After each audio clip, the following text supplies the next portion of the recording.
রাত ১২টা পেরোতেই আকবরিয়া হোটেলের সামনে জড়ো হতে থাকেন কর্মহীন এসব ক্ষুধার্ত মানুষ।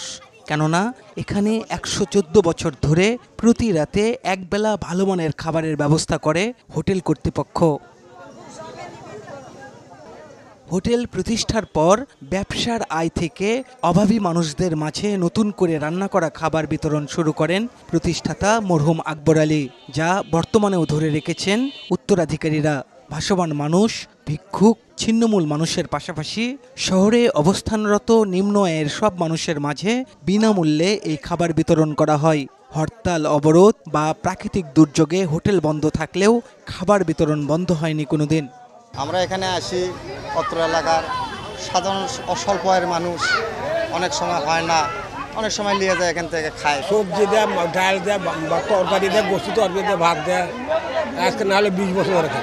ছোট থেকে এখানে খাবার খাই। আমার 3টে বাচ্চা, আমার স্বামীর সাথে আমরা এখানে আসি। ভাঙড়ি করে আমার সংসার চলে, আর আমরা এখানে বহুদিন ধরে খাবার পাই।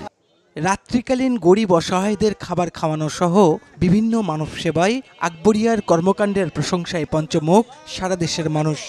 তারা অসহায় মানুষদের পাশে দাঁড়াচ্ছে, জিনিসটা খুবই ইন্টারেস্টিং। আসলে আমার মনে হয় যে সকল যারা ফাইন্যান্সিয়াল একটু স্টেবল, তাদেরও উচিত যে তাদের পাশে দাঁড়ানো। আসলে হোটেল কর্তৃপক্ষ বলছেন, সামাজিক দায়বদ্ধতা থেকেই দরিদ্র মানুষের মুখে তুলে দেওয়া হয় এই খাবার। ধর্মীয় ও জাতীয় দিবসগুলোতে বিশেষ খাবারের ব্যবস্থা করেন তারা। ব্যবসার পাশাপাশি অব্যাহত থাকবে তাদের এই উদ্যোগ। এটা কখনোই বন্ধ হবে না। এটা জেনারেশন বাই জেনারেশন, এটা আমার শ্বশুরের আমল থেকে হয়ে আসছে। এখন আমার হাজব্যান্ড, আমার ভাসুরা এরা করছে। পরে যে আমাদের থার্ড জেনারেশন আসতেছে, আমাদের ছেলেরা, ওরাও এটা চালু লাগবে।